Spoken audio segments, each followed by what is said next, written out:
سلام بچه ها، حالتون چطوره؟ امیدوارم که امروزم پر انرژی و پر نشاط آماده یاد گرفتن تکلیف امروز باشید. ما توی جلسه قبل در مورد انواع خط‌ها با هم صحبت کردیم و یاد گرفتیم که چند نوع خط داریم و توی نقاشیامون میتونیم از اون خط‌ها استفاده بکنیم. من امروز اومدم برای اینکه شما درک بهتری داشته باشید نسبت به این موضوع خط یه نقاشی میکشم براتون و شما هم از نقاشی من ایده بگیرید و همونطور که من کار میکنم کار کنید و از خلاقیت‌های خودتون توی نقاشی استفاده بکنید. بچه ها بریم الان با انواع خط‌هایی که یاد گرفتیم یه نقاشی بکشیم.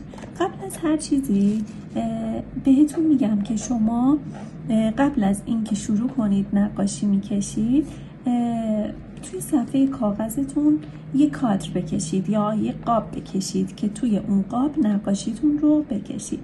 الان من میام، میتونید یک قاب بکشید و یا میتونید از چسب دور تا دور کاغذتون استفاده کنید. من اینجا الان چسب میزنم،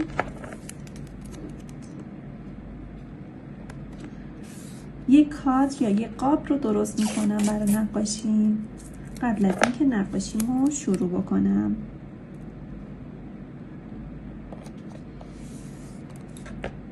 این شکلی یک قاب درست میکنم.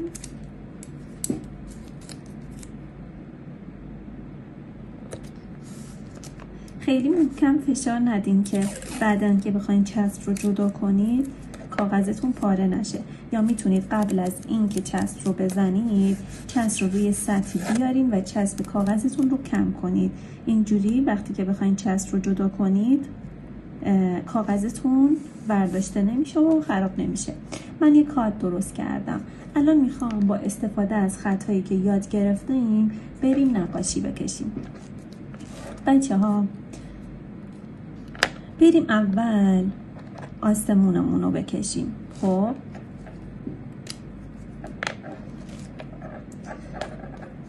قبل از اینکه آسمون رو بکشیم میخوایم آسمون رو نقاشی کنیم. بیایم با استفاده از خط منحنی که گفتم بهتون، با استفاده از خطوط منحنی و نرم یه خورشید میکشیم. خب بعد میایم خورشیدمون رو همونطور که الان مشخص کردم با همون حالت یه خط نرم و منحنی، یه خط منحنی و نرم شبیه هم دیگه داخل خورشیدمون رو کاملا پر میکنیم و از رنگ زرد استفاده کردم. این تکنیک رو بهتره با مداد با ماژیک بکشین چون خیلی قشنگ میشه و مناسب این نقاشی هستش. و آسمون رو میخوایم با خط صاف بکشیم. خط صاف یا خط افقی. میایم تکرار میکنیم. خط صاف میشه آسمونمون نزدیک به هم. بچه ها اگه خواستین یه نقطه ای از نقاشیتون تیره تر باشه شما خطها رو باید نزدیک هم بذارید. خب اگه خواستین روشن باشه اون قسمت خطها رو با فاصله بیشتری کنار هم دیگه بذارید. این چیزایی که من الان بهتون گفتم، این نزدیکی و دور بودن خطها شما خودتون با تمرین و تجربه نقاشی بهشون میرسید. پس آسمونمون رو با خط افقی میکشیم.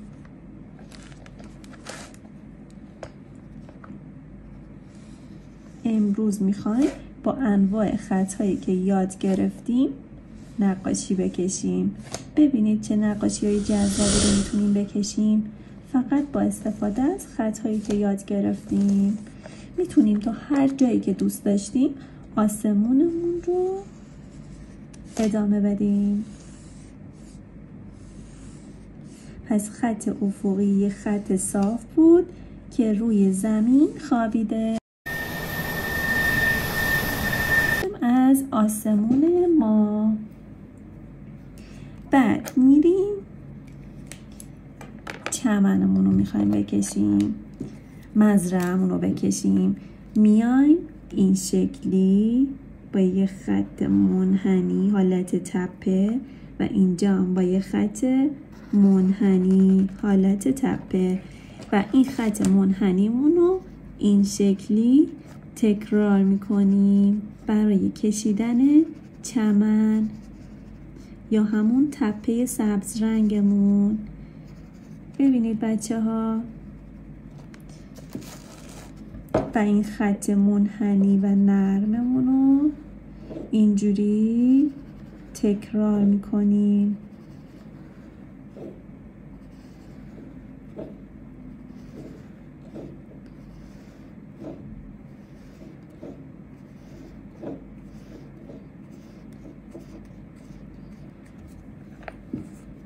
و اما الان میریم یه خونه میکشیم. میخوان یه خونه بکشیم، میایم خونه‌ای که میکشیم و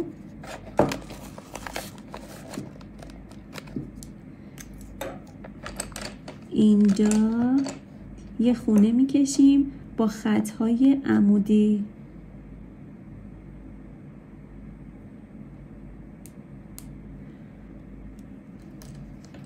با استفاده از خطهای عمودی، پس خط صافی که ایستاده، میخوام یه خونه بکشم. میتونید اول بیایید طرح خونه‌تون رو با استفاده از یه مداد بکشید. مثلا من اینجا میام با استفاده از این ماژیک خونم رو نقاشی میکنم.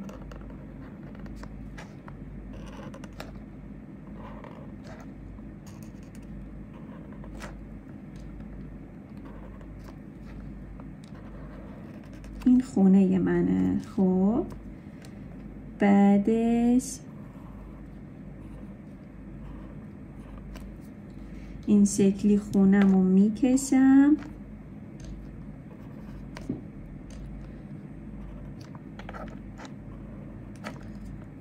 بعدشم میرم با خطهای صاف خونمو کامل میکنم. ببینید بچه ها، پس میریم با خطوط صاف یا خطوط عمودی که توی جلسه قبل صحبت کردیم خونمو کامل میکنم.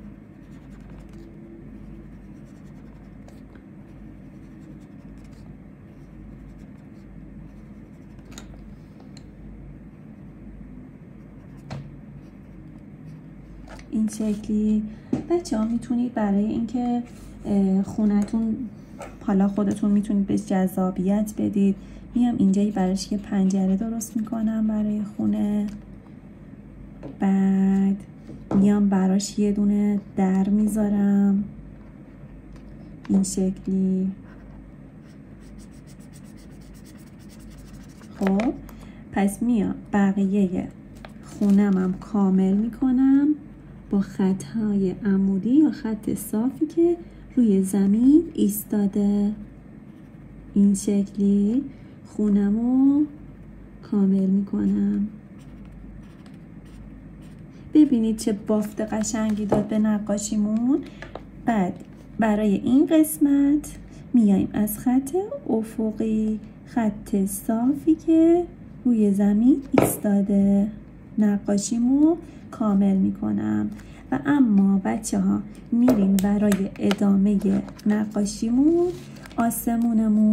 آسمونمونم این شکلی با خط صافی که روی زمین خوابیده کامل میکنم. الان که من طرح خونه و پایین نقاشیمو کشیدم، میام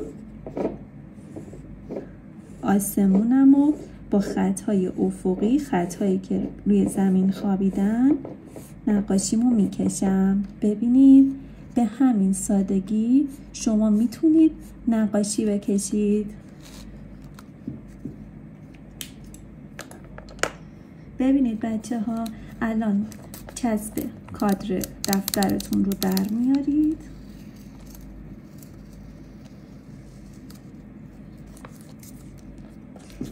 به همین سادگی نقاشی جذاب میتونید بکشید، یه نقاشی که شبیه این نقاشی ها رو هر جایی به شما آموزش نمیدن. به همین سادگی میتونید انواع مختلفی از نقاشی ها رو بکشید و برای من بفرستید.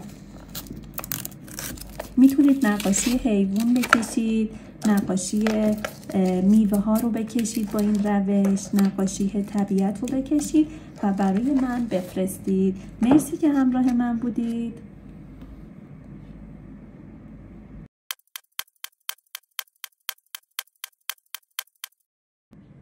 بچه ها بعد از این روش رو که انجام دادیم، اگه دوست داشتین میتونید با استفاده از مداد رنگی هم برای رنگ‌آمیزی یه سری جاها از نقاشیتون استفاده بکنید.